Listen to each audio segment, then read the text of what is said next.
তো হঠাৎ করে আমার ভাই আর ভাইয়ের বউ বাড়িতে এসেছে।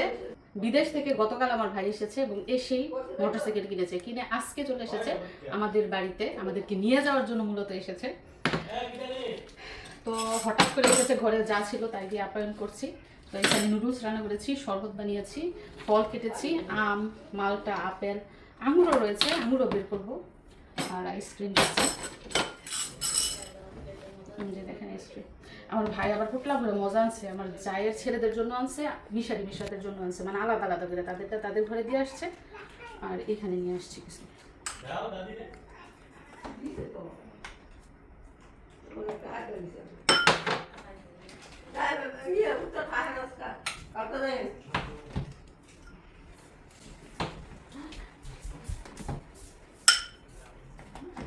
মানে এত গরম পড়ছে, ঘেমে টেমে একদম বিনাশ, দৌড়াইয়া তাপতে কাজ করতেছি, তাড়াতাড়ি করে নুডলস রান্না করছি, ফল টল কাটছি।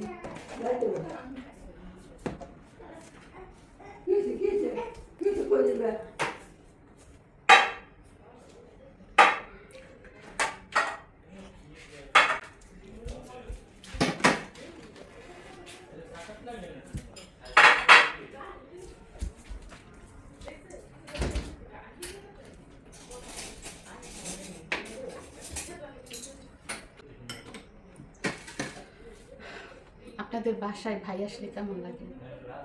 আমার তেমনই লাগতেছে।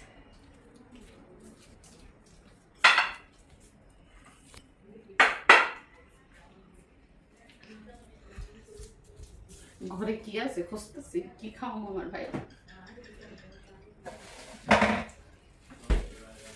আমি জানতাম না আজকে আসবে।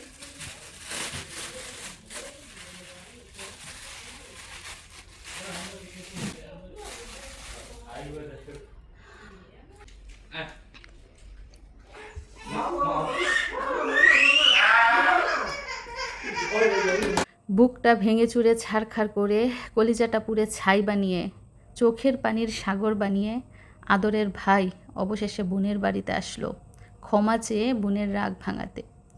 সৌদি থেকে এসে বউকে নিয়ে শখের মোটরসাইকেল কিনে বউ আর মোটরসাইকেল নিয়ে বাড়িতে উঠল। বাড়িতে গিয়ে মা বাবার কাছে ক্ষমা চাইল, তারা শাসন করে ক্ষমা করলো। এর পরের দিন আসলো বড় বোনের বাড়িতে বোনের কাছে ক্ষমা চাইতে। মায়ের মতো আগলে রাখা বোনটা যদি ক্ষমা না করে, আল্লাহ কি তাদের সুখী করবে? আমার ভাইয়ের মনে তো জানে বোনটা তাকে কতটা ভালোবাসে, তাকে 10টা বছর মায়ের মতো লালন পালন করেছে, আগলে রেখেছে।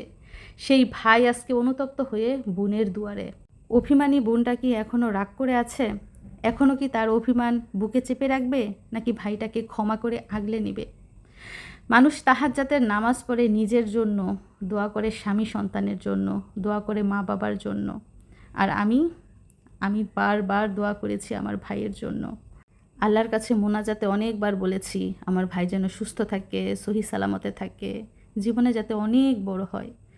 দুনিয়াতে কোনো বোন তার ভাইয়ের খারাপ চায় না, কোনো বোন চায় না তার ভাই গরিব থাকুক।